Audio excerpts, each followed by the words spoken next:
Thank you. And thank you. As we've moved through this agenda today, we've kind of like twisted everything around. So thank you all for rolling with the punches, and thank you, Jeremy, for making that all happen in a reasonable way. I just want to say, as Bob had been saying, the potential, we have a tremendous potential to create good union jobs as we transition to a clean energy economy and away from the very fossil fuels that are promoting the global warming and CO2 emissions that are slowly strangling the earth and ourselves, ultimately to death, if we don't do something about it. This has been an ongoing struggle. We worked closely with the Bloomberg administration originally around Plan NYC. If you may remember, there were hundreds of initiatives in there, including one of the more famous ones about planting 1 million trees, which actually went forward. That actually created 58 new Forester, not Jon Forster, but Forester positions in Local 375 to help oversee that work. Those are real jobs. Those were Local 375 jobs, DC 37 jobs. The green buildings legislation, when that came forward, it called for energy audits to be done in all large buildings in New York City over 50,000 square feet. Buildings, in fact, account for 80% of our CO2 emissions in New York City. And at the time, our executive director, Henry Garrido, led a delegation to meet with the DCAS commissioner, and we argued that it was, in fact, our public employees, mostly DC 37 members, who actually would do that work and could do that work. In fact, I had in particular inserted language into that legislation saying that all audits had to be signed off on by a licensed architect or engineer, knowing that those were the positions that were represented by Local 375, but every single aspect of that process could have and should have been done by public employees and other unionized labor. However, we were in fact told that the work had already been contracted out to a company in Long Island. It meant that we lost the chance to create new public sector jobs. We lost the chance to create a increasing in-house capability that could have stood us in good stead over time. And we lost the chance to create new good union jobs in the very communities that need the most here in New York City. Now, however, we may get a second bite at that apple. Under the de Blasio administration, there is an expanding of those audit requirements to all buildings under 25,000 square feet. That opens up thousands of additional buildings, both in the public and private sector, which will need this work. And once again, that work can and should be done by city employees, many of whom would be DC 37 members. It would be even more important if the administration, the current administration, makes the retrofits that come out of these energy studies mandatory. The idea originally was, well, if owners do the energy audits and they clearly see that they can save energy and save costs by replacing windows or roofs or doing insulation, that of course that's what they will do.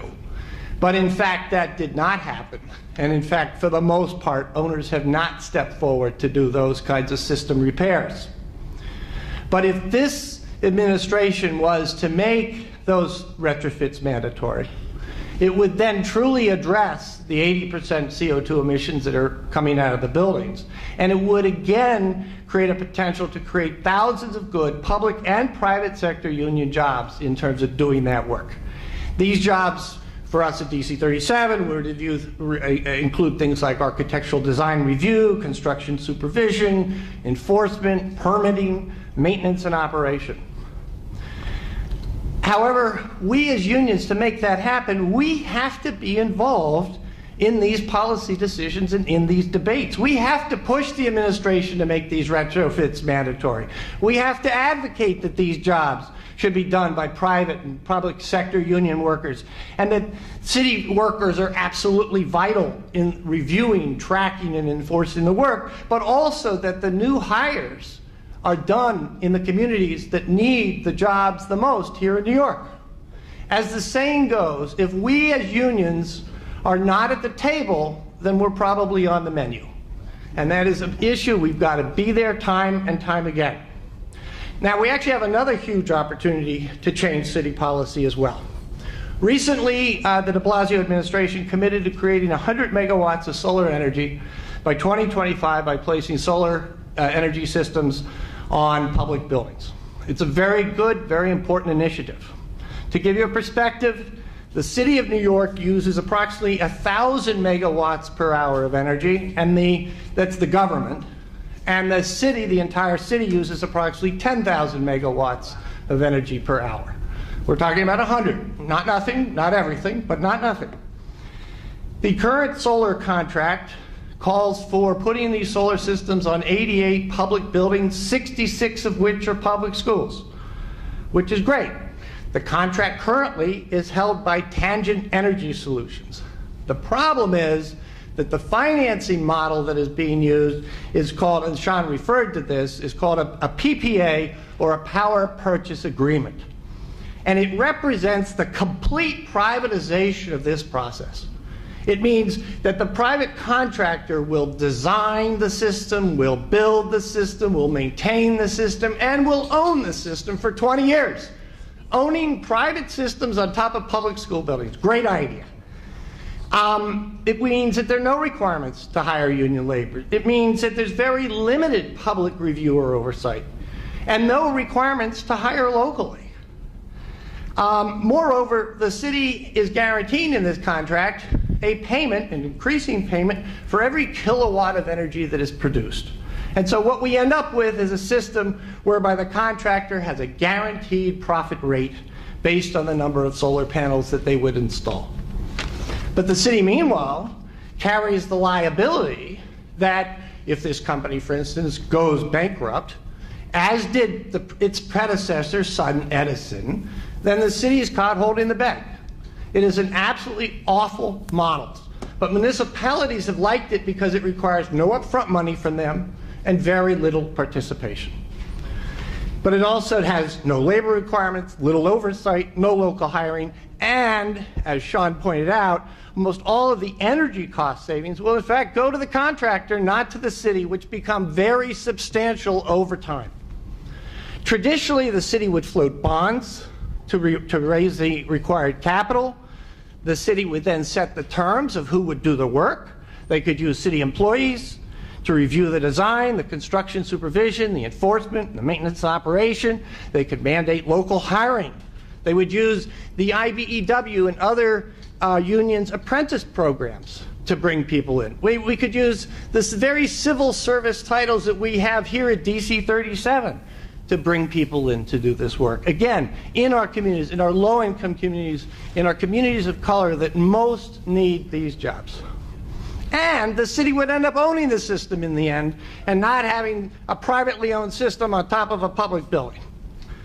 The Tangent contract represents about 15 megawatts of energy, and so there are going to be several more contracts coming up in order to fulfill the 100 megawatt target.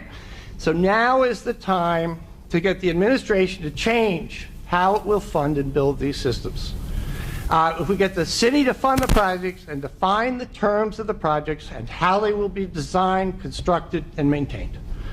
This transition to clean energy is terribly important, but so too, we have a great opportunity to do it the right way, to do it using union labor, building in-house capability that will serve the city for years to come, and creating jobs for New Yorkers who really need them. And it's important, well, it's important not only in the building of solar energy, but in the entire transition to a clean energy economy. Solar on private buildings are going to need oversight and are going to need enforcement. The institution of geothermal systems and heat pumps are going to need that kind of insight. And just to give you some idea where we're at on that, St. Patrick's Cathedral just built 10 geothermal pumps that will heat and cool St. Patrick's. It's real stuff that's happening. And the move towards offshore wind as well. I mean, the tremendous turbines that will be needed for that will be certainly built in the private sector, but we've got to gear up to provide the infrastructure. So things like the Brooklyn Marine Terminal have to be completely refurbished and run. And those are many jobs, again, in both public and private sector unions that would be participatory in that. So, if done right, the transition to a clean energy economy has the potential to create thousands of new jobs in both the public and private sector. However, creating new jobs is not the only reason that DC 37 and other unions need to be involved in the transition to clean energy, because environmental justice is equally important in the fight against climate change. And I'd like to, at this point, turn it over to Anna Orozco. Thank you.